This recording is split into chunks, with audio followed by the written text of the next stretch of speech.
présentement au vieux presbytère de Deschambault avec M. Donald Vézina. M. Vézina, vous êtes directeur de Culture et patrimoine Deschambault.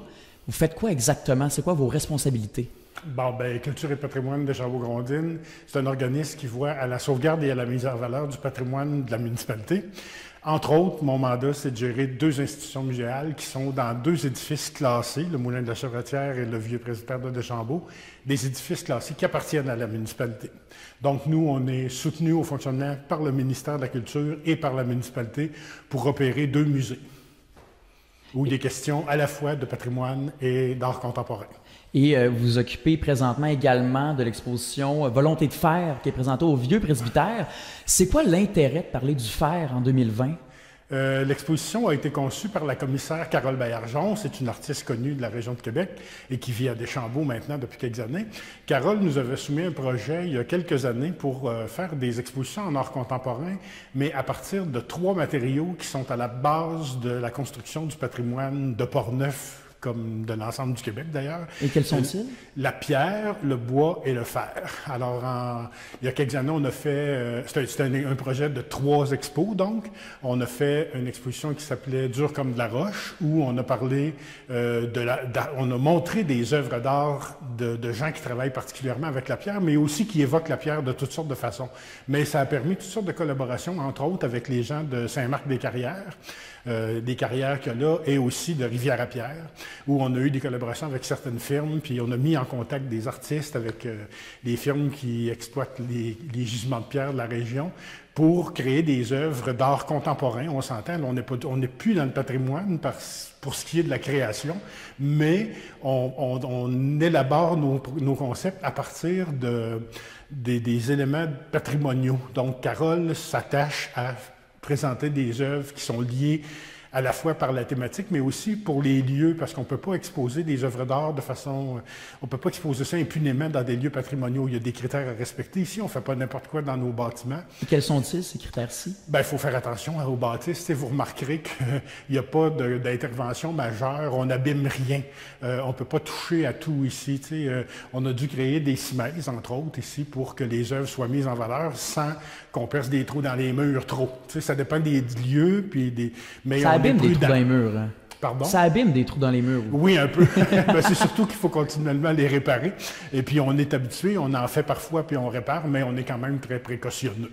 On fait attention à nos édifices. Encore cette année, 3 édifices patrimoniaux de la municipalité accueillent les œuvres d'artistes québécois de grande renommée, ainsi que celle de M. Anderson, un artiste américain. Je suis certain que la thématique développée par notre concitoyenne, Mme Carole Baillargeon, va bien, et en collaboration avec Donald Vézina, saura séduire les amateurs d'art de toutes les provenances. J'espère que les citoyens et les citoyennes seront aussi sensibles à la valeur des œuvres présentées et qu'ils ressentiront beaucoup de fierté en amenant leurs familles et leurs amis visiter les lieux patrimoniaux de notre village au courant de l'été. Le projet a bénéficié du programme du Fonds patrimoine et culture, qui est financé à part égale entre la MRC et le ministère de la Culture. Et c'est un genre de projet qui correspond exactement au type d'effet que l'on souhaite, c'est-à-dire de servir d'effet levier dans le milieu pour rassembler différents partenaires autour d'un même objectif. D'abord, le concept. L'idée de faire une exposition qui représente le matériau pierre m'est apparue parce que cette matière est omniprésente dans Portneuf. On pense au granit de Rivière-à-Pierre, le calcaire de Saint-Marc et les pierres des champs qui font partie du paysage naturel et culturel de Portneuf. Mes choix artistiques et la programmation de l'événement sont inspirés par cet ancrage régional, ses savoir-faire, son histoire et par certaines caractéristiques de la pierre que j'ai retenues, la lourdeur, sa solidité, sa pérennité et par les émotions et les sentiments que cette matière peut susciter. Je remercie les artistes pour leur implication généreuse et je remercie Culture et patrimoine Deschambault-Grondines de leur confiance et Donald Vézina, un collaborateur exceptionnel de tous les instants. Merci et bonne visite.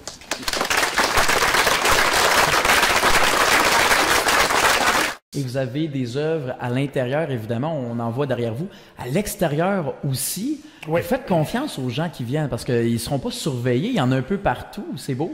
Oui, ben là, cette année, il y a une œuvre extérieure au Vieux Presbytère, une œuvre extérieure au Moulin de la Chevretière. Et bon, là, depuis une couple d'années, je t'avoue, on n'a pas de problème. Il y a eu des périodes où c'est des générations, je dirais, où on a des jeunes malfaisants qui font un peu de vandalisme au village. Là, depuis quelques années, c'est tranquille. Mais du fer, c'est dur à briser, de toute façon. C'est dur à briser, mais tu sais, quand on veut... Moi, j'ai déjà vu des jeunes défaire un arbre ici, là, tu sais, dans une soirée, là, un arbre presque mature. Comment ils ont fait ça? En grimpant dedans, en l'arrachant. Mais tu sais, quand on veut briser, on est toujours capable de briser, mais là, on est tranquille de ce côté-là depuis un bon moment. C'est le fun, il n'y a pas de dégâts. Les œuvres sont respectées. C'est l'avantage du fer présentement, mais pourquoi venir pour voir des œuvres qui parlent de fer? C'est peut-être pas, dirait certaines langues, un sujet qui est nécessairement le plus attirant quand on y pense au premier degré, mais c'est très intéressant. Bien, Carole a développé cette thématique. Le titre de l'exposition, c'est « Volonté de faire ». Donc, vous comprenez que la volonté de faire, c'est vraiment que des gens déterminés. C'est ce qu'il faut aussi pour sauver le patrimoine, parce qu'il y a toujours des détracteurs. On n'est pas dans un nuage rose où ce que tout se passe bien. Là, c'est quand même beaucoup de travail de s'affairer à sauver le patrimoine. Et puis, le titre de l'exposition relate tout cet aspect-là. Mais Carole, elle va très loin dans l'exploration du thème, parce que vous allez voir, si on fait le tour de l'expo, il y a des œuvres qui sont faites de métal, de fer et d'autres métaux, mais il y a aussi des œuvres qui sont absolument pas réalisées avec du métal, qui traitent du thème. C'est toujours comme ça que Carole travaille. Donc, vous allez voir des œuvres qui sont tissées, des œuvres de céramique, des œuvres de différentes approches. Il y a même une œuvre vidéo ici, là, mais tout ça gravite autour d'une thématique fer, et tout est relié de façon intelligente, à mon sens. Là, Carole fait du très bon travail pour créer des liens avec différents types de travail.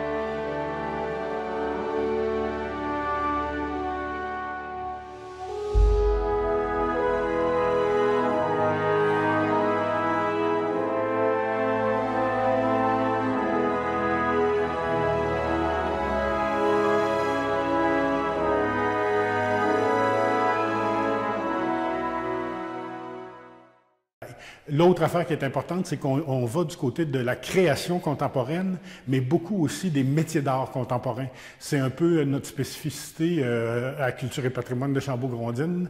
Il y a beaucoup des gens en art visuel contemporain, mais aussi des gens en métiers d'art de création, qu'on appelle donc des gens qui développent non seulement des habiletés très précises et des techniques très précises pour travailler les matériaux, mais en plus qui ont une approche conceptuelle qui voisine l'art contemporain. Et avec les effets vidéo, je trouve que ça permet de garder un certain aspect, un aspect de modernité aussi dans toute l'exposition. Ah oui, nous autres, on s'inscrit totalement dans la modernité, toujours un peu en parlant du patrimoine, en l'évoquant, puis en le respectant, mais on fonce droit dans la modernité parce que ça fait longtemps ça fait 20 ans maintenant qu'on expose de l'art contemporain, puis nous autres, avec le conseil d'administration, puis les gens qui ont accepté qu'on fasse ces démarches-là, c'est des visionnaires, on s'entend. Là, il y a 20 ans, il fallait être visionnaire pour accepter ces démarches-là. Et puis, on se dit qu'on est continuellement en train de créer le patrimoine de demain. Le patrimoine, c'est pas une notion fixe, morte. C'est quelque chose qui se construit. Bien vivant. Absolument.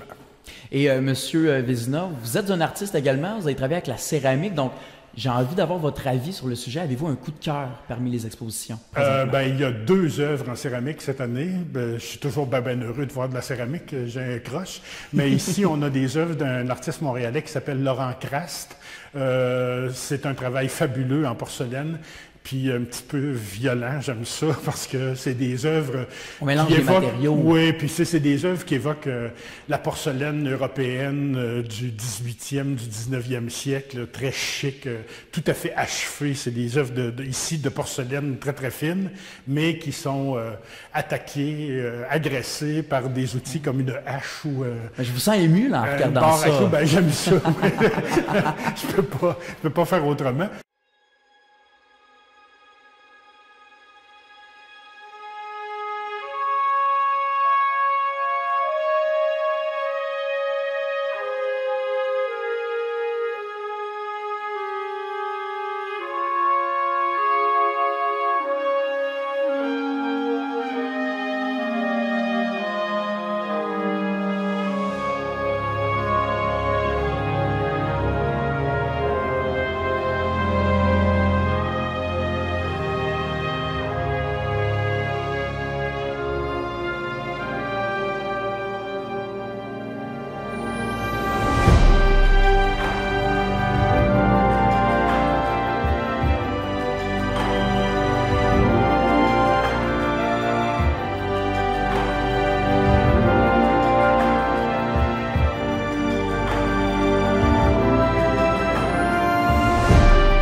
Au Moulin de la Chevretière, on va y aller après. Je présume que vous pourrez faire des images, mais il y a aussi une dame qui a fait 3 bâtés, donc des grands bassins qui servaient aux orpailleurs, aux chercheurs d'or. Vous savez qu'il y en a eu ici de la recherche d'or dans le nord de la région, à Montauban-les-Mines. Et puis elle a fait 3 grandes bols en grès qui sont décorés avec différents oxydes métalliques. Je vous disais qu'on fait toujours un lien avec, Carole fait toujours des liens avec le métal, parce que c'est de ça qu'on parle. Bien, en céramique, les oxydes métalliques sont à la base de presque toutes les glaçures. Hein. Il y a des agents vitrifiants, là, mais il y a aussi les colorations qui viennent avec les oxydes de fer, les oxydes de chrome, de cobalt, il y a toutes sortes de... Alors, la dame a fait 3 bâtés qui évoquent le travail des chercheurs d'or et aussi 3 étapes de la vie, donc l'enfance, l'âge adulte et la vieillesse, où on voit que l'évolution fait en sorte que pour elle, il y a de plus en plus de lumière. Donc les bols passent de quelque chose de plus foncé à plus pâle. C'est des œuvres très touchantes.